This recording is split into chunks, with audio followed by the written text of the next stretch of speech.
நாளில் அடுப்பில் வச்சுட்டு ஆயில் சேர்த்துக்கலாம். பட்டை வகையெல்லாம் சேர்த்துக்கலாம்.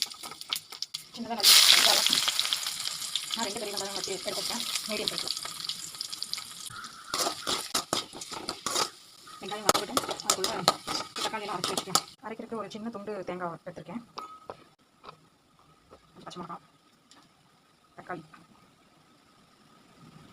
2 தக்காளி, சின்ன தக்காளி 2 தக்காளி, கொஞ்சமாக சீரகம் சேர்த்துக்கிறேன். அவ்வளோதான், இதை மட்டும் அரைச்சிக்கலாம். வெங்காயம் வதங்கிடுச்சு. இஞ்சி பூண்டு பேஸ்ட் போட்டுக்கலாம். அரைக்கிறதுக்கு தக்காளி சேர்த்துக்கலாம். இப்போ கொஞ்சம் வதக்கிறதுக்கு தக்காளி சேர்த்துக்கணும். கொஞ்சமாக சேர்த்துக்கிறேன். வதக்கிறதுக்கு சேர்த்துக்கலாம்.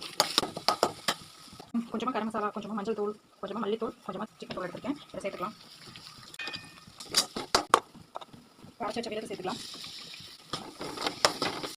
அரைச்ச பேஸ்ட் சேர்த்துட்டு நல்லா கிளறி விடுவோம். கிளறிட்டு தேவையான உப்பு சேர்த்துக்கலாம். குழம்புக்கு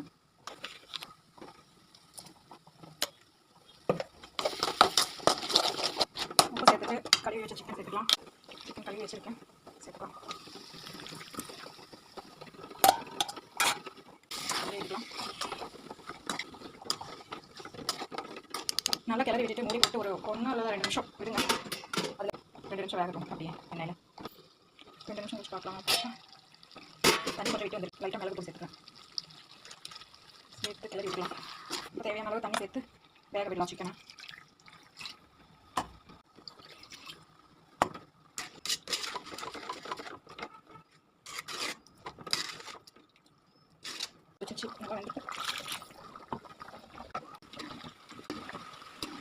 சிக்கன் வெந்துருச்சு. சிக்கன் குழம்பு ரெடி. கொஞ்சமாக மல்லியலை போட்டு மூடி வச்சுக்கலாம். அவ்வளோதான்.